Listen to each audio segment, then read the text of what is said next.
Today's reading is from James chapter 1, verse 19. Know this, my beloved brothers, let every person be quick to hear, slow to speak, and slow to anger.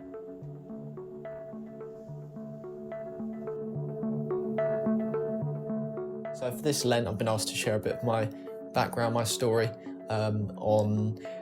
experience of hearing the voice of God, particularly in testing times and wilderness times, if you want, in a metaphorical sense, in difficult and challenging sort of periods in life. And so, throughout my teenage life, struggling with mental health issues, particularly OCD, obsessive compulsive disorder, I found it difficult to process thoughts. I have a lot of intrusive thoughts. Basically, I haven't had a very good history of being able to navigate my own decision-making and thought process, due to a lot of fear and anxiety and intrusive thoughts, which you might not understand, but long story short, difficulty navigating thinking, as it were.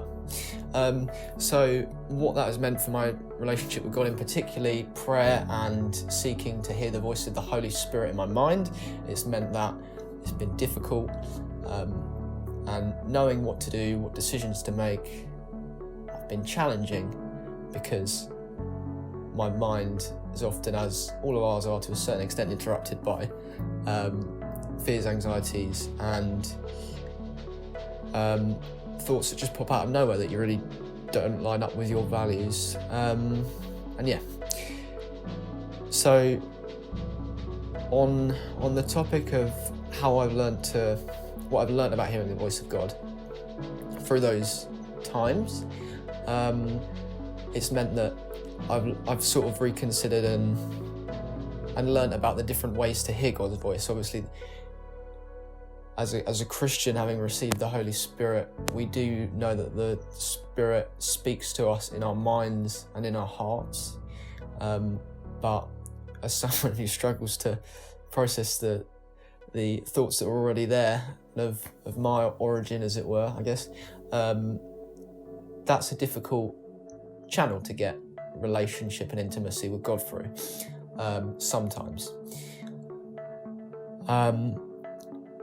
But obviously there are also other channels through which we learn about the voice of God and we hear the voice of God, i.e. through the Bible. So that's something I think I've been really encouraged growing up by prophetic gifts, people being able to make decisions and do things and receive wisdom and knowledge through simply God speaking to them directly into their mind. And that is really good, but at the same time, what I think I recognise now is that the Bible is just such an important and irreplaceable part of how we receive communication, how we just talk to God. He speaks to us through what was written thousands of years ago into our relevant situations now, and I think that's what I've also learned. And another thing, a really big thing that I've learned that's had a really big impact has been hearing the voice of God through the people around us. So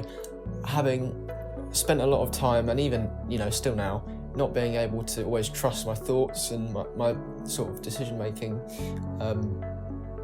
to some degree due to OCD, because of OCD, having friends and family and Christians around who are able to help me talk through things, talk through issues, talk through decisions, and talk through anxieties and things is just incredible. And obviously in a normal outside of church context, having friends and community is amazing, and there's a real it is awesome. But when you sort of see it through the lens of Christianity, and you see the way that Christians and people filled with the Holy Spirit connect with each other and talk to each other and support each other, it really just does transcend that quite significantly. My sort of main point to finish on about the second way, i.e. hearing the voice of God through people, has been that through loving, caring, generous and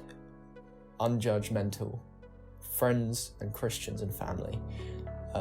God has been able to speak to me and show me what he really has to say a lot of the time, because as wonderful as and as useful as hearing the voice of the Holy Spirit is internally in your mind, there's multiple channels through which God speaks to us. And in a time of wilderness, I think learning, in the case of a wilderness of feeling like you're not hearing the voice of God, I think reconsidering how God speaks to you and through what he speaks to you, whether it be through books, whether it be through specifically the Bible, whether it be through the advice of friends and Christians and family, whether it be through direct voice of the Holy Spirit in your heart and mind. Thinking about that and really just taking time to explore the ways that God can speak to you is all part of what God intended for your life to deepen the intimacy you have with him.